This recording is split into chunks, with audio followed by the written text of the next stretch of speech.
Alright, ladies and gentlemen, Fab's in the house, and today I've got this beauty here with me for a quick maintenance video. This is the Custom Knife Factory Sukhoi 3.0, but hey, don't forget to like the video and to subscribe to the channel if you're enjoying this kind of content. So let's see what can we do to improve this. Nothing. I can tell you guys there's nothing to improve because this is pretty much close to perfection in my books, but let's check it out. Let's see how this guy is made on the inside, and we're gonna need a T10, I think. Yeah, that's gonna be a T10 for the pivot. Probably it's gonna be a T9.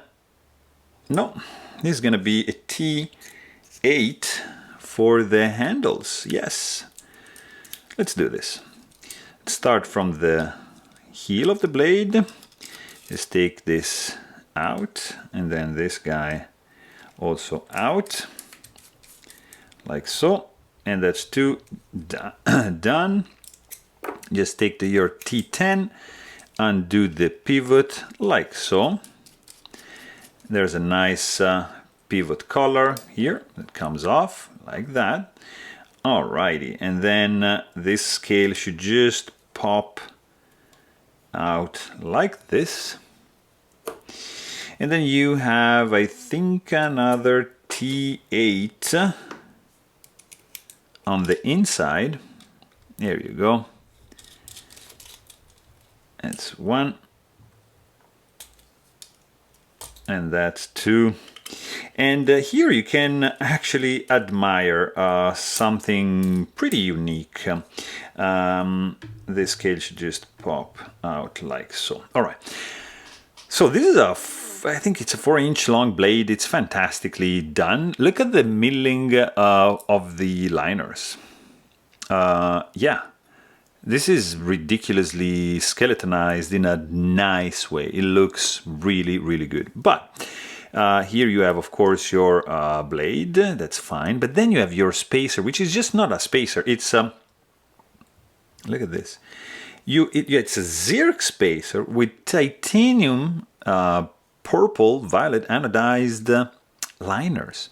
I never seen anything like that. So let me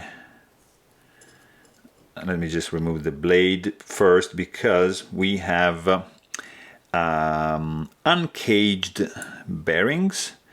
We have stop pin right there. So there's going to be, this is a multi-row uncaged bearings which are held in place nicely. Yes, I'll take it. Let's just stay there. And we're going to take one of these alcohol swabs right here to do a little bit of cleanup. Not much needed here, but let's just clean this up. This guy as well. We're gonna do a little bit of here. I see already one ball bearing is gone. Oh, look at that. It's there. Just take a set of tweezers and boom, that's back in. So we can just clean this area here. So if the bearings are staying like that, I'll take it. Yeah, I'm not gonna complain. So that's the other one.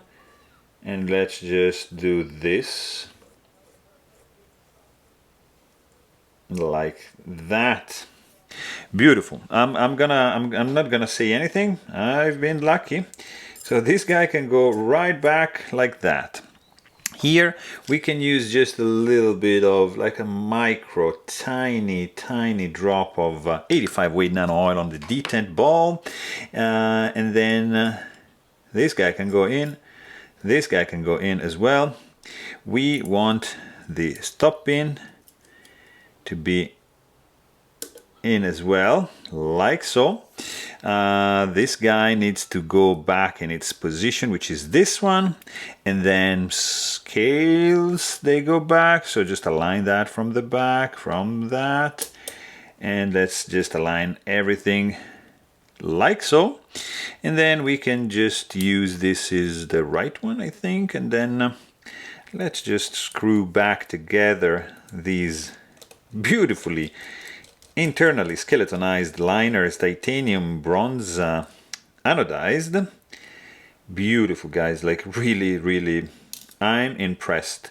This is a big knife and the weight is incredibly contained because of this milling, the skeletonization, of course the carbon fiber scales that they go like here, nice and flush, pretty precise milling, no gaps, they're nicely held together. Beautiful, guys, like I really have nothing to say about this. It's really cool. Of course, here we've got our pivot collar, and we're gonna need a T10, which is this guy, to tighten up the pivot like so, and boom, and we are in business. So let's see, there's still some blade play. No, blade is centered.